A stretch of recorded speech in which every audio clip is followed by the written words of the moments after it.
Bismillahirrahmanirrahim. Assalamualaikum warahmatullahi wabarakatuh. Alhamdulillahi ala ihsani wa syukru lahu ala taufiqihi wa amtinani wa asyhadu an la ilaha illallah wahdahu la syarika lahu ta'ziman li sya'ni wa asyhadu anna Muhammadan abduhu wa rasuluhu da'ila ridwanihi. Allahumma salli alaihi wa ala alihi wa ashabihi wa ikhwani. Para pemirsa yang dirahmati Allah Subhanahu wa taala, pada kesempatan kali ini kita akan bahas tentang kisah Nabi yang mulia Nabi Ismail alaihissalam, Ismail bin Ibrahim alaihi wassalam. Nabi Ismail alaihissalam, Allah Subhanahu wa taala sebutkan dalam beberapa ayat, di antaranya firman Allah Subhanahu wa taala, "Wadhkur fil kitabi Ismail."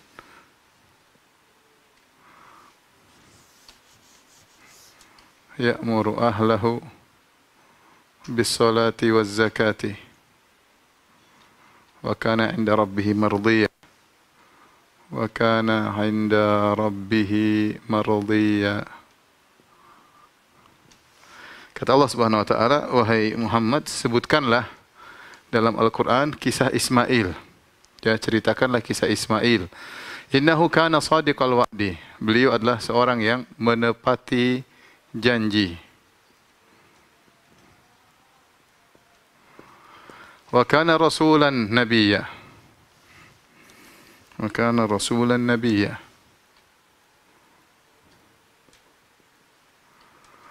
Seorang rasul. Wa kana ya'mur ahlahu bis salati.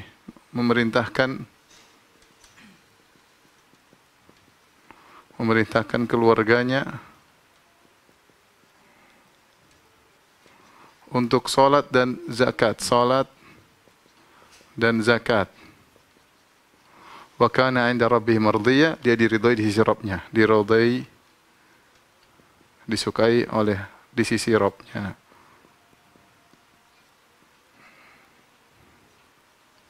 Inilah beberapa ciri Ismail alaihissalam. Kata Allah SWT dalam surat Maryam, sebutkanlah dalam Al-Quran tentang kisah Ismail. Ismail alaihissalam. Innahu kana shadiqal wa'di. Dia selalu menepati janji. Ini ciri yang pertama, Nabi Ismail alaihissalam selalu menepati janji. Yang kedua, dia seorang rasul. Yang ketiga, dia memerintahkan keluarganya untuk salat dan zakat. Yang keempat, dia diridhai oleh Allah Subhanahu wa taala. Adapun menepati janji, kata para ulama, ahli tafsir seperti Al-Qurtubi dan yang lainnya, bahwasanya Ismail disebut dengan shadiqal wa'di. Kita tahu semua nabi menepati janji, tetapi Ibrahim ishtahara bidzalik. Dia masyhur dengan menepati janji. Di antara janji yang dia tepati adalah ketika dia ingin disembelih oleh ayahnya, dia mengatakan sajidun insyaallah sabirin, ya. Minas sabirin. Kau akan dapati aku, wahai ayahanda, aku akan termasuk orang yang sabar. Dan benar, ketika Ibrahim akan menyembelihnya, dia bersabar, tidak mengeluh, tidak lari. Ya, oleh karenanya, seperti para ahli tafsir seperti Syinkiti, sebelumnya juga Tahir bin Asyur mengatakan di antara bukti menepati janji, dia berjanji untuk bersabar ketika disembelih dan dia tepati. Di antaranya, ya, di antaranya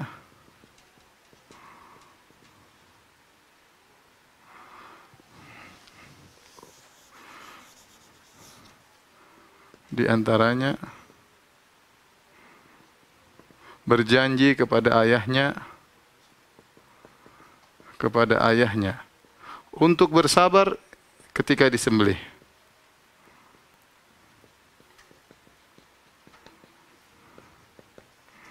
Dan benar-benar beliau bersabar, tidak mengeluh sama sekali, tidak lari, bersabar dengan penuh kesabaran. Ya, nanti akan kita sebutkan kisahnya. Kemudian para ulama juga menyebutkan di antaranya Ismail alaihissalam pernah berjanji ketemu dengan seorang suatu tempat. Kemudian dia datang, orang tersebut nggak datang dan Ismail nunggu di situ. Ada yang mengatakan 1 hari, ada yang mengatakan 3 hari. Setelah 3 hari baru orang itu datang. Tapi Ismail maksudnya dia sabar, nungguin orang, ya, nungguin orang sampai 3 hari. Sampai 3 hari karena sudah terlanjur janji.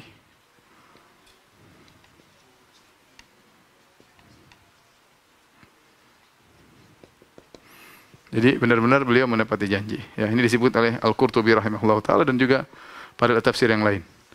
Kemudian beliau disebut dengan Rasul. Rasul kepada siapa? Kata para ulama, diutus sebagaimana kata Al-Qurtubi rahimahullah, wa qila ursila ila Jurhum, diutus kepada kabilah Jurhum. Kabilah Jurhum yaitu Arab. Ya, Arab. Kita tahu bahwasanya seluruh nabi diutus kepada kaumnya. Kata Nabi SAW, ya, wa kana an-nabiyyu wa kana al-anbiya, ya, wa kana an-nabiyyu qabli ursila ila qaumihi. Ya. Wa bu'itsu ila nasi 'ammah. Nabi-nabi sebelumku diutus kepada kaumnya. Adapun aku diutus kepada seluruh umat manusia. Oleh karenanya Ismail diutus kepada siapa? Kata para ulama diutus kepada kabilah Jurhum, Arab. Di mana Ismail tumbuh besar di Jazirah Arab, yaitu di Hijaz, di Mekah. Kemudian wa kana amuru ahlahu bis salati waz zakat. Di antara keistimewaan Ismail, dia perhatian sama keluarganya, menyuruh anak istrinya untuk salat dan zakat. Apa maksudnya zakat di sini? Apa maksudnya zakat?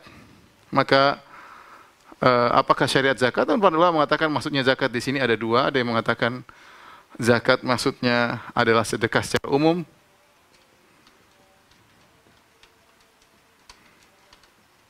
Ada yang mengatakan zakat maksudnya tazkiyatun nafs. Tazkiyatun nafs yaitu pensucian jiwa. Pensucian jiwa.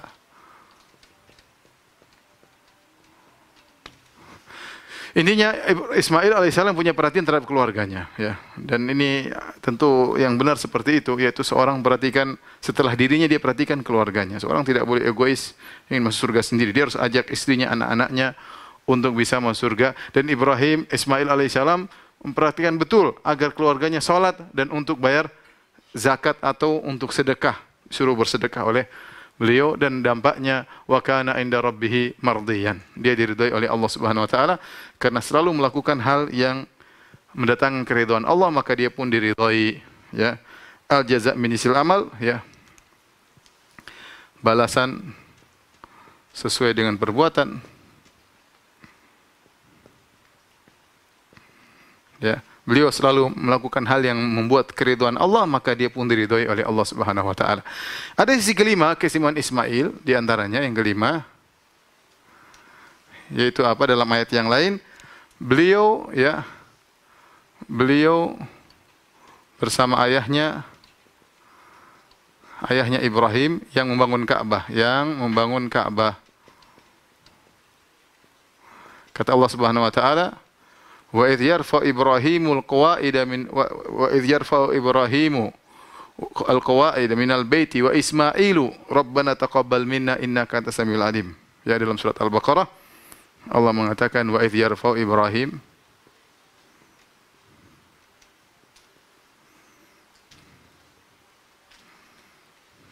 al-qawaida minal bait wa Ismailu, tatkala Ibrahim mengangkat pondasi Ka'bah bersama Ismail. Ya, jadi Ismail dan Ibrahim lah yang membangun Ka'bah. Ini di antara keistimewaan Ibrahim alaihissalam. Ada 5 yang Allah sebutkan dalam Al-Quran.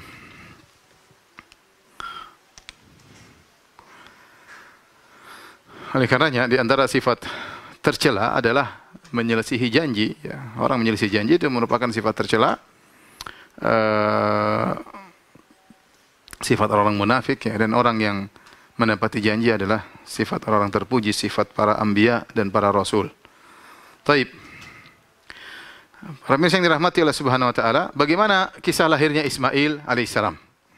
Sudah kita jelaskan, ya, pada pertemuan sebelumnya dalam kisah Ibrahim alaihissalam, ketika Nabi Ibrahim alaihissalam diusir oleh Babil, oleh negerinya di Babil, Najam Numrud dan juga warga negaranya, rakyatnya semua mengusirnya, maka dia keluar dari Babil dengan berdoa, Rabbi habli minas salihin.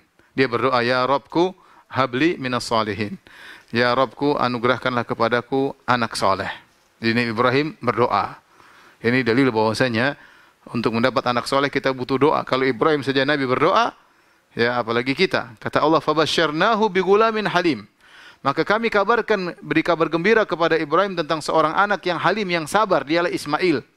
Jadi Ismail ini adalah jawaban dari doa Ibrahim.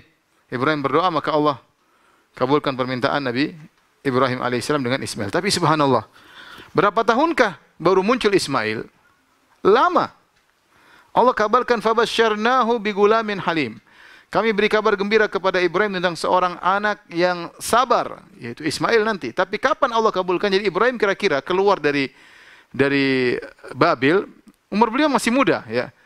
Sami'na fatan yadhkuruhum, ayat yang kita bahas pada pertemuan kemarin, yaitu bahwasanya mereka mengatakan ada seorang pemuda yang mencela-cela tuh patung-patung kita. Jadi artinya Ibrahim masih pemuda, ada yang mengatakan belasan, taruhlah umurnya 20, Kemudian dia pergi ke Haran menikah dengan Sarah, ya taruhlah umurnya 20 sekian. Kemudian kapan baru punya anak Ismail? Subhanallah, disebutkan baru punya anak tatkala berumur 83 tahun. Jadi dari umur 20 sampai 83, puluhan tahun menunggu. Allah tidak langsung kabulkan doa Nabi Ibrahim alaihissalam. Jadi Allah punya hikmah. Tidak semua berarti kalau kita berdoa harus dikabulkan saat itu. Allah tahu kapan waktu yang tepat untuk kita dikabulkan doanya. Lihatlah Ibrahim alaihissalam berdoa umur 20-an, baru dikasih anak 60 tahun berikutnya. Bayangkan. 60 tahun berikutnya baru dikasih anak, baru dikabulkan. Ya. Lihatlah Yakub alaihissalam. Ketika Yusuf alaihissalam hilang, dibuang oleh kakak-kakaknya, dia berdoa. Bahkan tiap hari menangis, minta agar Yusuf kembali. Tapi kapan kembali? Ada yang mengatakan setelah 80 tahun, ada yang mengatakan setelah belasan tahun. Intinya tidak langsung dikabulkan. Kita serahkan kepada Allah.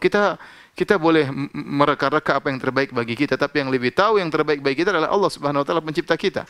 Allah lebih tahu ya tentang diri kita daripada diri kita sendiri.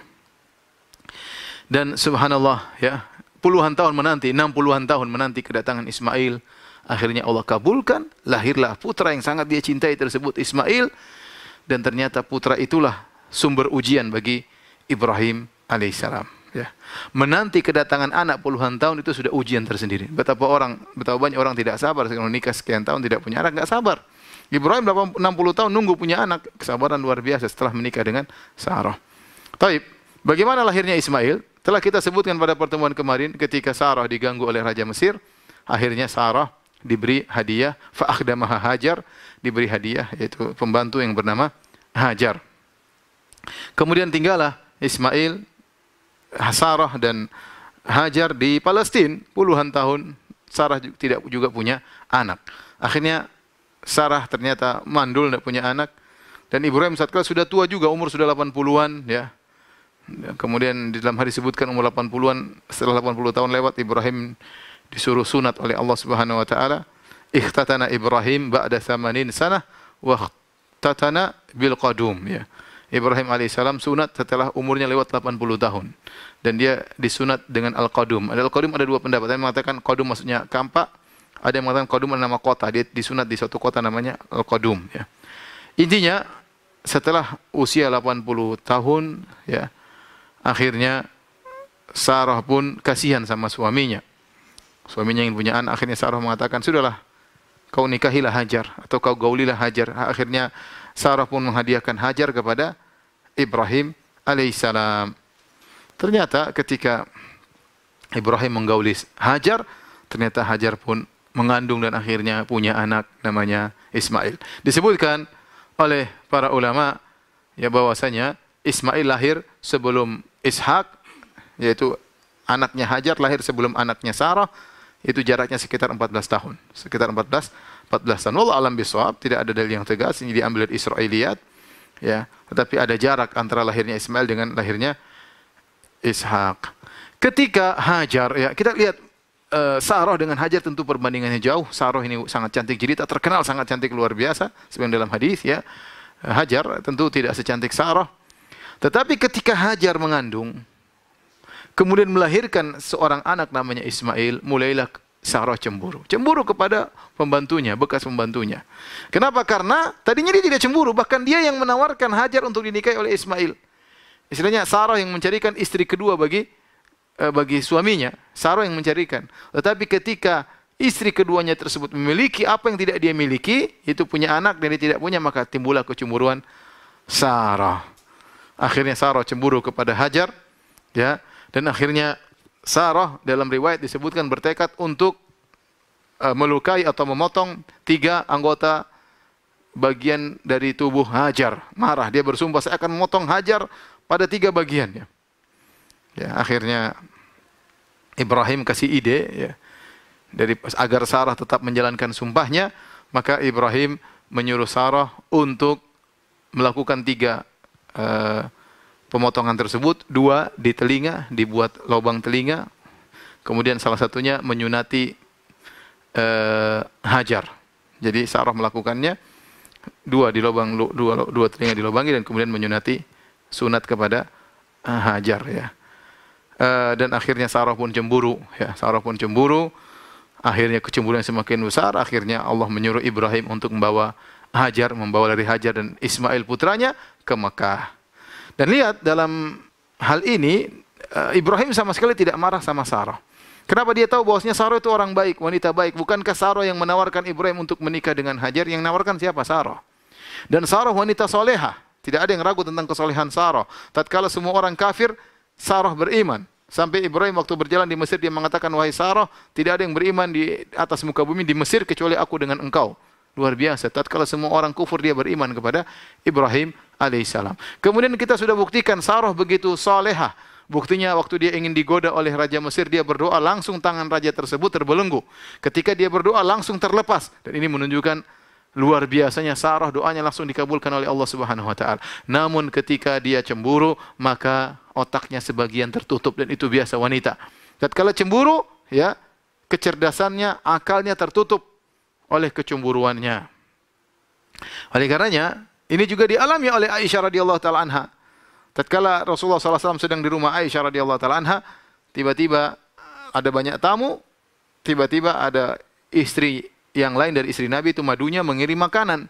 Maka Aisyah pun cemburu, maka dia pun memukul tangan pembantu yang membawa makanan dari madunya, maka makanan tersebut yang di atas piring jatuh, piringnya pecah, makanan berhamburan. Ketika Nabi melihat makanan berhamburan, Nabi pun mengumpulkan makanan tersebut dengan piring yang baru dari milik Aisyah. Kemudian Nabi berkata, gharat ummukum, ibunda kalian sedang cemburu. Ibunda kalian sedang cemburu. Maksudnya Nabi mengingatkan kepada para sahabat, jangan kalian mencela istriku, yaitu istriku Aisyah adalah ibunda kalian. Dia melakukan kesalahan ini kenapa? Karena dia cemburu. Karena dia cemburu. Bahkan dalam sebagian ulama berpendapat, Rasulullah berkata, gharat ummukum, artinya ibunda kalian Sarah juga dulu cemburu, sebagaimana Aisyah sekarang cemburu. Sebagaimana kalian tidak mencela Sarah dahulu ketika cemburu ibunda kalian Sarah cemburu, maka demikian juga jangan cela Aisyah karena dia melakukan kesalahan karena kecemburuan. Ibnu Hajar rahimahullah tatkala mengomentari hadis ini, gharat ummukum, ibunda kalian sedang cemburu, dia mengatakan fihi isyaratun ila adami muakhadhatil ghaira bima yasduru minha li'annaha fi tilkal hala yakunu aqluha mahjuban bi syiddatil ghadab alladhi atharathu al ghairah. Ya, kata Ibnu Hajar, hadis ini menunjukkan tidak boleh kita menghukum wanita yang sedang cemburu kalau dia melakukan suatu kesalahan. Karena ketika dia sedang cemburu, akalnya ditutupi dengan kerasnya kecemburuannya, ya, sehingga akalnya tertutup, ya. Oleh karenanya diriwayatkan dengan sanad yang kuat atau sanad yang baik dari Aisyah secara marfu', Nabi pernah bersabda, annal ghaira'a la tubsiru asfalal wadi min a'lahu. Bahwasanya wanita kalau sudah cemburu, dia tidak bisa bedakan mana dasar lembah dan mana atas lembah saking cemburunya. Dan itu sifat wanita. Ini harus dipahami oleh para laki-laki, ya. Kalau istri kita cemburu, maka kita harus banyak-banyak memaafkan, ya. Ya, kalau dia pecahin piring, biarin aja, ya. Aisyah pecahin piring. Kalau dia banting HP, biarin aja. Lihat HP-nya murah, biarin. HP-nya mahal, ditegur, ya. Intinya, bagaimana kita mau marah kepada seorang wanita yang melakukan kesalahan karena saking cinta kepada kita. Ini pelajaran berharga bagaimana Ibrahim alaihissalam, ya, sabar dengan Sarah, dan bagaimana Muhammad SAW sabar dengan Aisyah. Jangan kita tuduh istri kita enggak soleha. Apa kurang solehanya Sarah? Malah lebih soleh dengan kita. Sarah soleha luar biasa. Ya, apa kurangnya solehahnya Aisyah? Tetapi ketika cemburu, akal mereka tertutup. Susah untuk berpikir dengan jernih. Kenapa sedang cemburu? Ya, sehingga kadang melakukan perbuatan yang keliru. Akhirnya para pemirsa yang dirahmati Allah Subhanahu wa taala, akhirnya Ibrahim pun membawa Hajar dan Ismail menuju tempat yang jauh dari Palestina menuju kota Mekah. Bayangkan ribuan kilometer, ya. Semua ini adalah ujian, ya. Ternyata lahirnya Ismail adalah kebahagiaan. Inilah yang dinanti-nanti oleh Ibrahim puluhan tahun, ternyata ujian juga bagi Ibrahim. Allah mengujinya pada orang yang dia cintai. Ya, karena Ibrahim adalah Khalilur Rahman, kekasih Allah, diuji pada perkara-perkara yang dia cintai. Ya, anak yang dia nanti-nanti ini nih, langsung disuruh pisah, bayangkan. Belum tahu lagi masih punya anak atau tidak. Ya, belum tahu lagi. Tidak ada kabar bahwasanya dia bakalan punya anak. Nanti datang kabar belakangan bahwasanya Sarah akan punya anak. Belakangan. Tatkala malaikat datang ingin membinasakan kaum Lut, akan kita jelaskan pada kisah Nabi Lut alaihissalam. Tetapi ketika Ibrahim meletakkan anaknya Ismail, anak satu-satunya yang dia nantikan selama puluhan tahun di kota Mekah, dia tidak tahu punya anak lagi atau tidak. Sementara dia tahu istrinya Sarah mandul. Tapi ini ujian.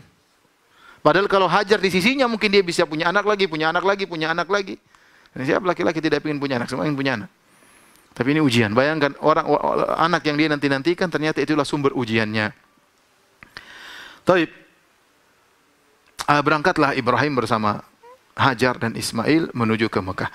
Kisah tentang berangkatnya Ibrahim dan Hajar dan Ismail menuju Mekah datang dalam Sahih Bukhari dalam hadis yang panjang dari Ibnu Abbas radhiyallahu ta'ala anhuma. Saya bacakan sebagian lafalnya. Kata Ibnu Abbas radhiyallahu anhuma, "Awwala ma takhadha an-nisa' al-mintaqa min qibali ummi Ismail ittakhadhat mintaqan li tu'afiya atharaha ala Sarah thumma jaa'a biha Ibrahim wa ibniha Ismaila wa hiya turdi'uhu." Kata Ibnu Abbas, yang pertama kali menggunakan mintak. Mintak itu semacam sabuk yang dipakai di pinggang kalau seorang wanita sedang kerja keras, maka dia menaikkan roknya kemudian dia ikat supaya dia bisa lega dalam bergerak. Namanya mintak, diikat. Kata Ibrahim yang pertama kali pakai mintak adalah Hajar. Buat apa dia pakai mintak? Dia macam sabuk dan kemudian ada ekornya. Buat apa? Itu kain panjang di belakangnya untuk menutup bekas kakinya karena dia sedang dikejar oleh Sarah. Bayangkan. Dikejar oleh Sarah maka dia memakai mintak supaya bekasnya tidak terlihat oleh Sarah. Sebagian ulama mengatakan dalam riwayat bahwasanya Hajar menggunakan baju pembantu untuk membuat ridho Sarah. Artinya Hajar yang mengatakan, "Wahai Sarah, jangan marah kepadaku, aku bekas pembantumu." Hajar bukan sedang menyaingi Sarah, ya. Tidak ada dalil bahwasanya Hajar ingin menyaingi Sarah. Berbeda dalam Bible disebutkan bahwasanya setelah Hajar punya anak dia mentang-mentang dia menghina merendahkan Sarah. Itu dalam Bible. Dalam Islam tidak ada begitu. Dalam Islam tidak ada bahwasanya Hajar mentang-mentang kemudian merendahkan Sarah karena enggak punya anak, enggak. Tapi Sarah cemburu dan Hajar pun bahkan menunjukkan dirinya seorang bantu agar Sarah tidak marah. Dan ini adalah kemuliaan akhlak Hajar. Oleh karena saya ingatkan kepada ibu-ibu yang kebetulan mungkin ibu adalah posisinya istri pertama atau istri kedua atau istri ketiga, harus banyak-banyak bersabar dalam menghadapi kehidupan berpoligami, ya. Sama-sama bekerja sama untuk bisa menegakkan syariat Allah agar suami bisa menegakkan syariat Allah Subhanahu wa taala. Kalau pas ibu adalah posisi istri kedua yang mungkin lebih muda daripada istri pertama, maka banyaklah mengalah, ya.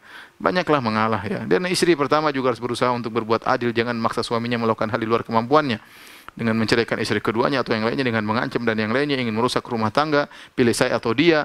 Ini semua tidak disyariatkan, ini dosa, ya. Rasulullah melarang seorang minta kepada suaminya untuk menceraikan madunya, enggak boleh. Hukumnya haram, ya.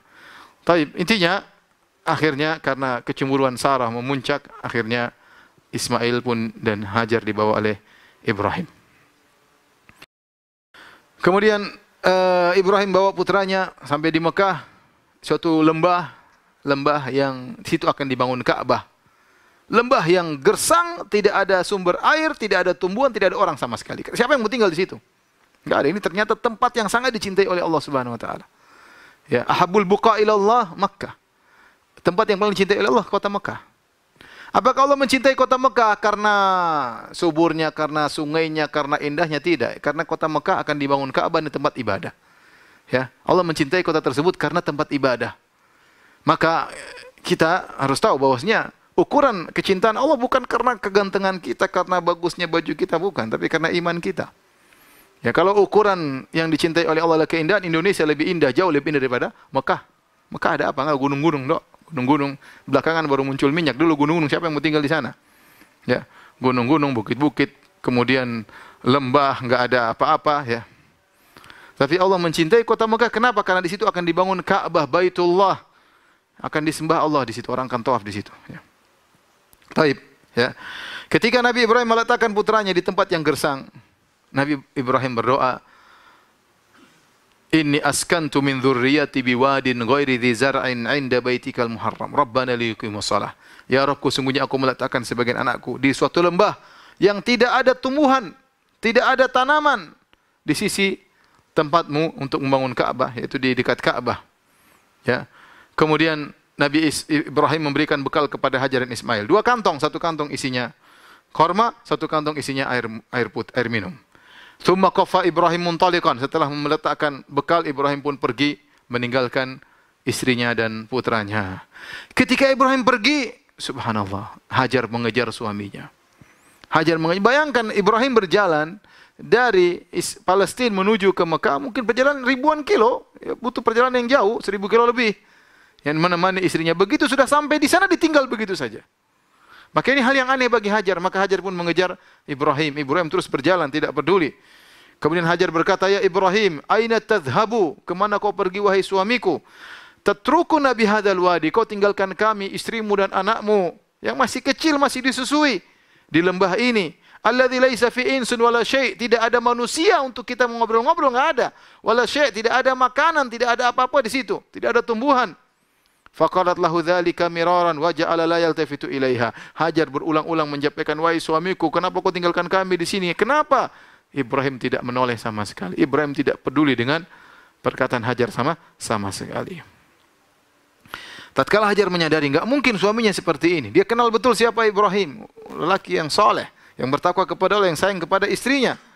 Ketika dia sadar Ibrahim enggak mungkin melakukan hal yang aneh ini, maka Hajar berkata, "Allahul ladzi amaraka bihadza?" Apakah Allah yang perintahkan engkau melakukan ini?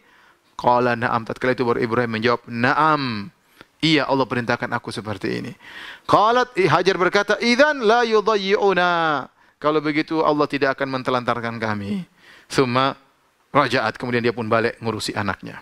Ibrahim jalan terus sampai ketiga tiba di suatu saniyah, tempat yang agak tinggi. Haitsu la yarawnahu, tatkala anak istrinya sudah tidak lihat dia lagi, maka dia balik badannya menghadap Ka'bah, menghadap areal akan dibangun Ka'bah. Dia ingin mendoakan anak dia, hatinya hancur Ibrahim, hatinya sedih, tapi ini perintah Allah, mau diapain? Ujian berat meninggalkan istri sama anak di tempat yang seperti itu, anak yang dia nanti-nanti. Maka Ibrahim begitu sampai di tempat yang agak tinggi, sudah tidak dilihat oleh Hajar dan Hajar tidak melihat dia lagi. Kalau Hajar lihat dia balik, maka akan dipanggil lagi.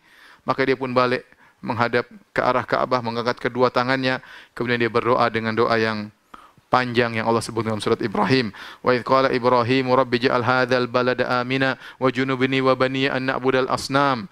Tatkala Ibrahim berdoa, "Ya Rabbku, jadikanlah negeri ini negeri yang aman, kota Mekah jadi kota yang aman. Dan jauhkanlah aku dan anak-anakku turunanku dari penyembahan berhala. Rabbi innahunna adlalna katsiran minan nas." Ya Rabbku, sungguhnya patung-patung tersebut banyak menyesatkan manusia. Faman tabi'ani fa innahu minni. Barang siapa mengikuti aku, dia bagian dariku. Wa man asani fa innaka ghafurur rahim. Kata Ibrahim, barang siapa bermaksiat kepadaku, sungguhnya engkau Maha Pengampun lagi Maha Penyayang. Ibrahim luar biasa, hatinya sangat lembut. Dia mengatakan, "Ya Allah, kalau ada orang bermaksiat denganku, engkau Maha Pengampun, engkau Maha Penyayang." Dia tidak mengatakan ada yang bermaksiat kepadaku, binasakan dia ya Allah. Tidak, Ibrahim tidak demikian. Ya, lembut hati Ibrahim alaihissalam. Kemudian dia berdoa lagi, "Rabbana inni askantu min dzurriyyati biwadin ghairi dzi zar'in inda baitikal muharram. Rabbana liyuqimus shalah faj'al afidatan minan nasi tahwi ilaihim warzuqhum minats thamarati la'allahum yashkurun." Dia berdoa, "Ya Rabb, ya Rabbku, sungguhnya aku meletakkan anakku di suatu lembah yang tidak ada ya apa-apa, tidak ada tumbuhan sama sekali. Untuk apa? Agar anak-anakku menegakkan salat. Maka jadikanlah hati-hati manusia condong kepada mereka dan berilah rezeki kepada mereka dari buah-buahan, semoga mereka bersyukur." Subhanallah, Nabi Ibrahim berdoa dan doanya dikabulkan oleh Allah Subhanahu wa taala. Sampai sekarang semua orang rindu untuk pergi ke Mekah ya. Saya tidak bayangkan bagaimana kerinduan kaum muslimin untuk bisa pergi ke Mekah untuk tawaf, padahal biayanya besar ya, padahal mengeluarkan biaya, padahal sana capek, letih, tawaf dengan penuh keramaian, apalagi musim haji harus melaksanakan manasik. Tapi subhanallah, setiap orang ingin tiap tahun haji. Ya, kenapa? Karena sudah di doanya Nabi Ibrahim dikabulkan, kerinduan kepada kota tersebut. Ya.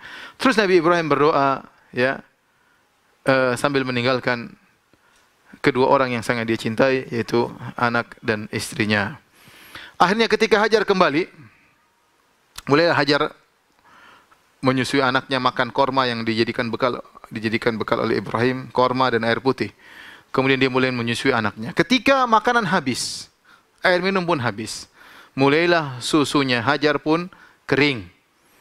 Mulailah tatkala susunya Hajar tidak keluar lagi, air susu, mulailah Ismail pun kehausan. Mulailah Ismail pun menangis, sekecil Ismail menangis dan menggeliat-geliat.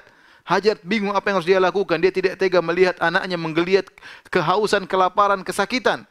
Maka Hajar harus berusaha. Maka dia pun pergi ke Bukit Sofa. Bukit yang terdekat di situ. Kemudian dia melihat ke arah depan, ke arah kanan, ke arah belakang. Apakah ada orang bisa dimintain tolong? Ternyata tidak ada. Maka kemudian dia turun menuju ke Bukit Sofa. Kebetulan antara Bukit Sofa dan Bukit Marwah ada semacam landai. Jadi orang kalau situ pasti cepat. Yang sekarang dijadikan datar, tidak landai lagi, tapi dijadikan datar, kemudian dikasih lampu hijau sebagai tanda ini areal dulu Hajar berjalan dengan cepat di areal tersebut. Maka kemudian dia pergi menuju Marwah. Sampai di Marwah kemudian dia pun melihat lagi kanan kiri, adakah orang bisa minta tolong? Tidak ada. Kemudian dia turun lagi. Terus 1, 2, 3, 4, 5, 6 sampai 7 kali di Marwah. Waktu Nabi menyampaikan cerita ini, Nabi berkata, "Fadzalika sa'yun nasili bainahuma." Itulah sebabnya kenapa manusia melakukan sa'i antara Safa dan Marwah, gara-gara kisah Hajar. Inilah sebab syariatnya kenapa ada sa'i. Makanya seorang tatkala sa'i dia menghidupkan, merenungkan tentang kisah Hajar, bagaimana susahnya dia mencari bantuan untuk putranya Ismail. Sampai akhirnya ketiga yang ketujuh kali sudah sampai di Marwah, tiba-tiba Hajar mendengar suara. Fatasamma'at, kemudian dia mendengar lagi. Dia mengatakan, "Sahin, diam kamu, diam, ada suara." Dia berusaha mendengar lagi. Ya, kemudian dia berkata, "Qad asma'ta, kau telah mendengarkan suara." Dia berbicara dengan sumber suara. "Fa in kana indaka ghiwas, kau sudah mendengarkan suaramu. Kalau kau punya bantuan, bantulah aku." Ternyata fa idza hiya bil malak inda maudhi'i Zamzam, tiba-tiba ada malaikat Jibril datang. Datang menuju Ismail yang diletakkan dekat sumber Zamzam. Fabahatha bi aqibihi wa qala bi janahi. Kemudian malaikat tersebut menggali pasir dengan kakinya, dengan tumitnya atau dengan sayapnya. Hatta dhaharal ma', tiba-tiba keluar air Zamzam. Maka Hajar pun begitu gembira melihat air keluar, sumber air. Faja'alat tuhawwidhuhu, maka dia pun mulai membendung air tersebut. Kenapa air terus mengalir keluar? Dia khawatir ini keluar terus habis. Maka dia dibuat bendungan oleh Hajar supaya airnya tidak habis. Kemudian wa ja'alat taghrifu minal ma', dia ambil isi air di tempat siqanya, tempat airnya, ya. Dia masukin air, wa yafur, air keluar dengan deras. Kemudian dia bendung supaya tidak habis. Rasulullah SAW ketika menceritakan hal ini, Rasulullah SAW mengomentari. Beliau berkata, "Yarhamullahu umma Ismail." Semoga Allah merahmati ibunya Ismail itu Hajar. "Lau tarakat Zamzam aw lam tagrif minal ma' lakanat Zamzam ainan ma'inan." Seandainya Hajar tidak membendung, maka air Zamzam tadi akan mengalir seperti sungai di kota Mekah. Tapi karena dia bendung, airnya berhenti, akhirnya jadi sumber air. Ya, ini semua qadarullah, ya. Qadarullah. Tapi kata Nabi, seandainya dia biarkan akan menjadi air yang mengalir di kota Mekah. Akhirnya setelah ada air Zamzam, maka Hajar bisa hidup bersama air Zamzam. Tidak ada makanan lain, tidak ada buah, tidak ada daging, tidak ada pisang, tidak ada beras, tidak ada korma, air Zamzam tok. Ternyata dia mampu hidup dengan air Zamzam tersebut, mampu menyusui putranya Ismail. Karena air Zamzam memang air yang penuh berkah. Nabi pernah berkata, "Ma'u Zamzam lima syuribalahu." Air Zamzam tergantung niat apa seorang yang meminumnya. Nabi juga pernah berkata, "Innaha mubarakatun, innaha tu'amu tu'min, wa shifa'u suqmin." Sungguhnya air Zamzam air yang berkah, air yang bisa mengenyangkan dan bisa menyembuhkan penyakit. Ini Nabi ucapkan kenapa dalam Sahih Muslim tatkala Abu Dzar Al-Ghifari datang ke Mekah dan dia sembunyi-sembunyi. Dia ingin mencari Nabi, tapi dia tidak ingin terang-terangan. Maka dia bersembunyi selama sebulan penuh. Tidak makan, tidak ada makanan kecuali air Zamzam. Dia tidak ingin keluar cari Nabi. Tatkala itu di Mekah orang sedang menuduh Nabi penyihir, dukun dan yang lainnya, khawatir dia diganggu oleh orang Quraisy. Akhirnya dia sembunyi-sembunyi. Sampai setelah sebulan akhirnya ketemu Nabi di Masjidil Haram. Nabi lihat di perutnya ada semacam bengkok, macam gemuk, tanda gemuk, lipatan perut. Nabi bertanya, "Apa yang kau makan selama ini?" Kata dia, "Enggak ada kecuali Zamzam." Kata Nabi, "Innaha mubarakatun." Sungguhnya air Zamzam air yang berkah. "Innaha ta'amu tu'min." Air Zamzam bisa mengenyangkan. Dan ini di antara keistimewaan Zamzam. Buktinya Ismail, Hajar hanya minum air Zamzam, tapi dia bisa kenyang, dia bisa menyusui anaknya. Setelah keluar air Zamzam, malaikat berkata kepada Hajar, "La takhafu dhai'ah." Jangan kau khawatir Hajar, kau akan ditelantarkan. Kau tidak akan ditelantarkan oleh Allah. Fa innaha huna baitallah. Di sini akan dibangun rumah Allah, Ka'bah. Ya bni hadzal gulam wa abuhu, yang bangun ini anak yang masih kecil ini. Nanti suatu saat dia akan bangun bersama bapaknya. Wa innallaha la yudhi'u ahlahu, dan Allah tidak akan mentelantarkan hambanya, ya. Subhanallah. Ketenangan, ya, yang Jibril berikan kepada Hajar, berita kabar gembira dari Allah Subhanahu wa taala. Akhirnya hiduplah Hajar dan Ismail di situ. Sampai suatu hari lewatlah kabilah Jurhum. Siapa kabilah Jurhum? Kabilah Jurhum ini dari Al-Arab Al-Aribah, dari Arab asli, dari Yaman, dari Qahtan. Mereka setelah musibah di Yaman, mereka pun keluar dari Yaman untuk mencari tempat tinggal. Di antaranya mereka sampai berhijrah ke Hijaz, ke Mekah. Mereka biasa lewat tempat situ, tahu-tahu pada suatu hari mereka kaget. Mereka lewat daerah areal Ka'bah, tiba-tiba ada burung yang muter-muter di atas areal Ka'bah. Maka mereka berkata, inna hadza at-ta'ira la yaduru ala ma. Ini burung tidak mungkin muter-muter kecuali ada air di bawahnya. La ahduna bi hadzal wadi wa fihi ma. Setahu kita sering lewat sini, enggak ada air. Ini kok ada burung muter-muter situ. Coba cek. Akhirnya mereka cek. Diutuslah 2 orang untuk ngecek. Ternyata benar ada air Zam-Zam. Ternyata ada penjaganya di situ. Penjaganya siapa? Hajar dan Ismail tinggal di situ.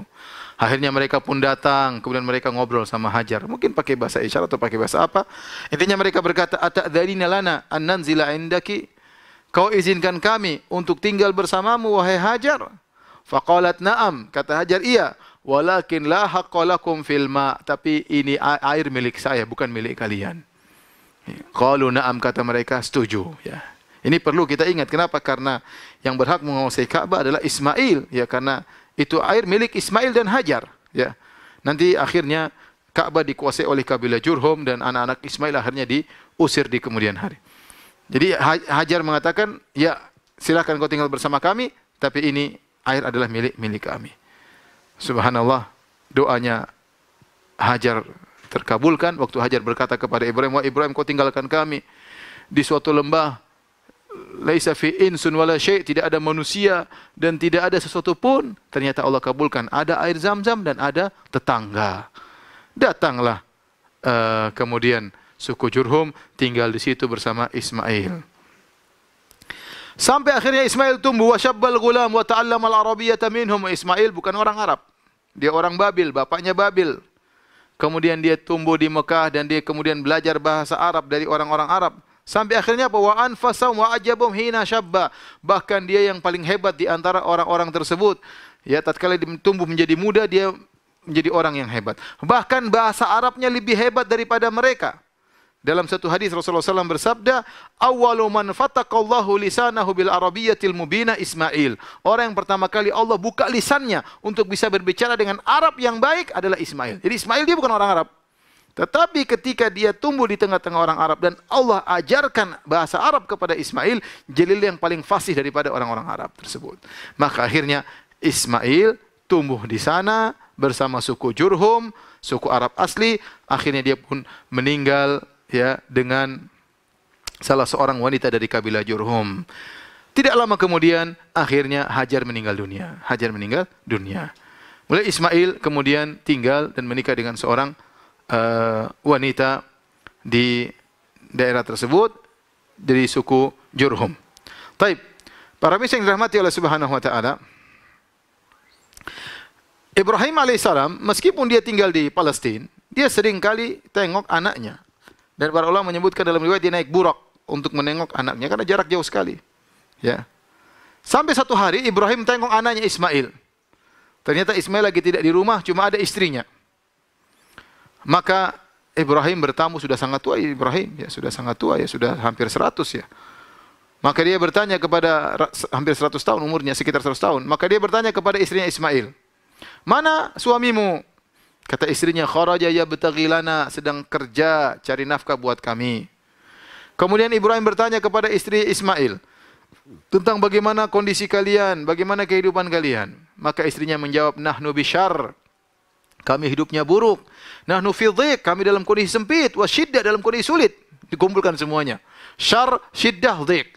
Yaitu kami hidup sulit, kami hidup sempit, kami hidup buruk. Bayangkan, mengeluh. Fasyakat ilai, maka dia pun mengeluh kepada Ibrahim tentang kondisi rumah tangganya.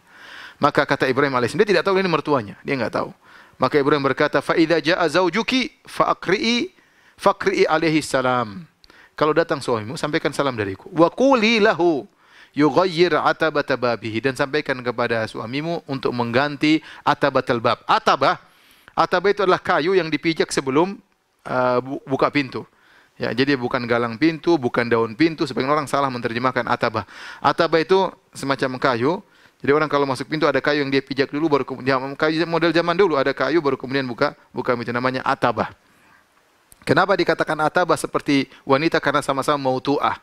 Ini bahasa Arab. Intinya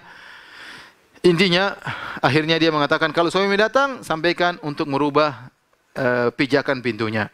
Falamma ja Ismail, tatkala Ismail datang, seakan-akan dia merasakan ada sesuatu. Dia mengatakan, hal ja'akum min ahad, apakah ada orang datang tadi? Qalat na'am, ada. Na'am, ja'ana syekhun kadza wa kadza. Datang seorang yang sudah tua, ciri-cirinya begini-begini. Fasa'alana anka fa akhbartu, dan dia tadi bertanya tentang dirimu, maka aku kabarkan tentang engkau. Wa sa'alani kaifa aishuna, dan dia bertanya bagaimana tentang kehidupan kita. Fa akhbartuhu, maka aku kabarkan bahwasanya kita dalam kondisi berat, dalam kondisi sulit, dalam kondisi sempit. Ismail bertanya, "Fahal awsaqi bi syai'in?" Apakah orang tua itu berwasiat sesuatu kepada engkau? Qalat na'am, iya. Amarani an aqra alaika salam. Dia katakan agar menyampaikan salamnya untukmu. Wa yaqul ghayyir atabata babik, dan dia menyuruh engkau mengganti pijakan pintumu. Maka Ismail berkata, "Dzaka abi." Itu orang tua yang datang adalah bapakmu, adalah bapakku. Wa qad amarani an ufariqaki, dan dia telah memerintahkan aku untuk menceraikan engkau. Ilhaqi bi ahliki fatallaqaha. Kata Ismail, pulanglah ke rumah orang tuamu, maka akhirnya diceraikan oleh Ismail alaihissalam. Timbul pertanyaan, kalau ada bapak kita bilang, "Nak, ceraikan istrimu," boleh enggak? Kalau ada orang tua kita, bapak kita bilang, "Nak, ceraikan istrimu," boleh enggak? Ada dalilnya. Boleh. Ismail menceraikan anaknya gara-gara disuruh apa? Ibrahim alaihissalam. Ya. Demikian juga Umar bin Khattab pernah menyuruh putranya Ibnu Umar untuk menceraikan istrinya. Dia nurut sama bapaknya. Nah, kalau kita bagaimana? Bapak kita suruh kita menceraikan istri kita. Ya. Kata para ulama, hal ini pernah ditanya kepada Imam Ahmad. Bagi Imam Ahmad kalau orang tua kita menyuruh kita menceraikan istri kita. Tapi para pemirsa yang dirahmati Allah Subhanahu Wa Taala, bagaimana kalau orang tua kita menyuruh kita untuk menceraikan istri kita? Ya. Ibrahim menyuruh Ismail menceraikan istrinya, Ismail lakukan. Umar bin Khattab menyuruh putranya Abdullah bin Umar menceraikan istrinya, maka dia pun nurut. Bagaimana ayah kita? Imam Ahmad pernah ditanya tentang hal ini, kata Imam Ahmad, lihat bagaimana ayahmu. Kalau memang ayahmu seorang alim yang berilmu, kemudian menyuruh untuk menceraikan istri karena ilmu, maka patuhlah. Tapi kalau orang tuamu ternyata bukan orang berilmu, ya bukan karena dasar syar'i, maka tidak perlu nurut kepada orang tua. Akhirnya Ismail menceraikan wanita tersebut. Setelah itu dia menikah dengan wanita yang lain. Hajar sudah meninggal dunia, ya. Ibunya sudah meninggal dunia. Kemudian dia menikah lagi dengan wanita dari kabilah Jurhum yang lain. Maka tidak lama setelah menikah, Ibrahim datang lagi nengok. Ketemu lagi ke rumah istri Ismail, ternyata suaminya lagi tidak di rumah. Maka Ibrahim bertanya kepada istrinya, "Kemana Ismail?" Kata istrinya, "Kharaja yabtaghi lana," sedang mencari nafkah, sedang berburu. "Kaifa antum?" Bagaimana kondisi kalian? Ibrahim bertanya tentang kondisi kehidupannya. Maka wanita ini berkata apa? "Nahnu bi khairin wa sa'atin." Kami dalam kondisi lapang, kami dalam kondisi baik. Bayangkan kondisinya sama. Tapi istri kedua ini pandai bersyukur. Dia mengatakan, "Nahnu bi khair," kami dalam kondisi baik. "Nahnu bi sa'ah," kami dalam kondisi lapang. Yang awal tadi bilang apa? Sempit, syar, dhiq, ya. Syiddah, sempit, sulit, ya. Berat, ya. Yang ini enggak, kami dalam kondisi lapang, dalam kondisi baik.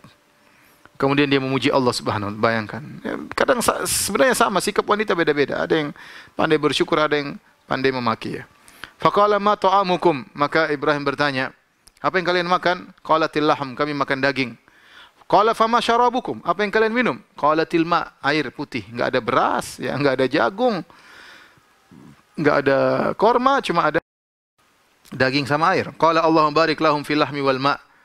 Nabi Ibrahim berdoa, "Ya Allah, berkahilah mereka pada daging dan air." Nabi SAW mengomentari, "Walam yakun lahum yauma idzin habbun," tidak ada biji-bijian tatkala itu di Mekah. Walau kana lahum da'a lahum fi, kalau seandainya ada biji-bijian di situ, Nabi Ibrahim akan doakan supaya berkah. Subhanallah, kebetulan di Ismail enggak ada beras. Seandainya Ismail makan beras, didoain oleh Ibrahim, maka beras akan banyak di kota Mekah. Tapi enggak ada, cuma ada daging sama air putih, itu yang didoakan. Fahuma la yakhlu alaihima ahadun bi ghairi Makkah illa lam yuwafiqahu. Dan subhanallah, di Mekah kalau cuma makan daging dan air saja tidak mengapa, perut tidak sakit. Di tempat lain orang kalau cuma makan daging dan air saja bisa mengalami sakit.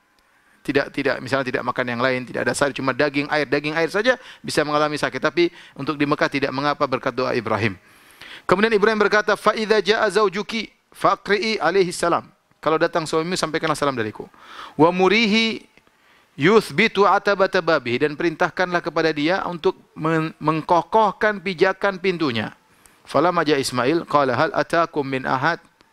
Tatkala Ismail datang, Ismail bertanya kepada istrinya, hal atakum min ahad, apakah telah datang kepada kalian seseorang? Perhatikan sini, Ismail mengatakan hal atakum, padahal istrinya cuma satu.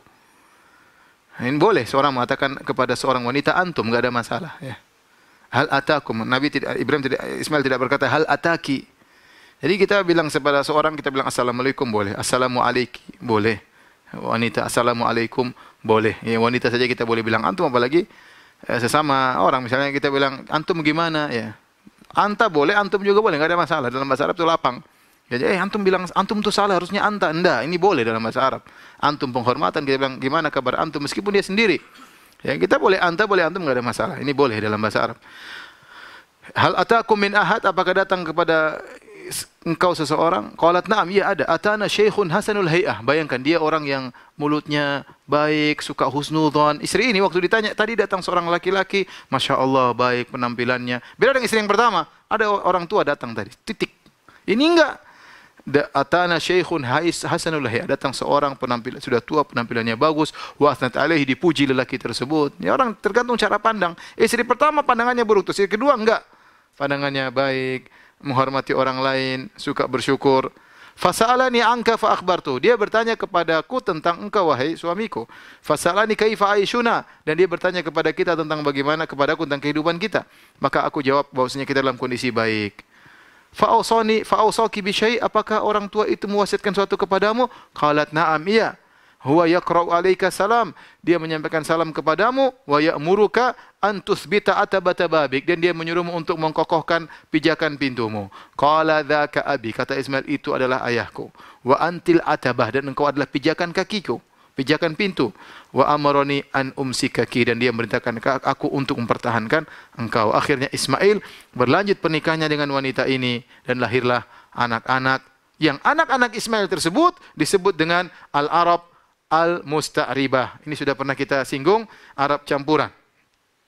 Ini sudah kita singgung ketika kajian tentang Nabi Hud. Jadi Arab, ya, ada 3 Arab: Al-Arab Al-Ba'idah,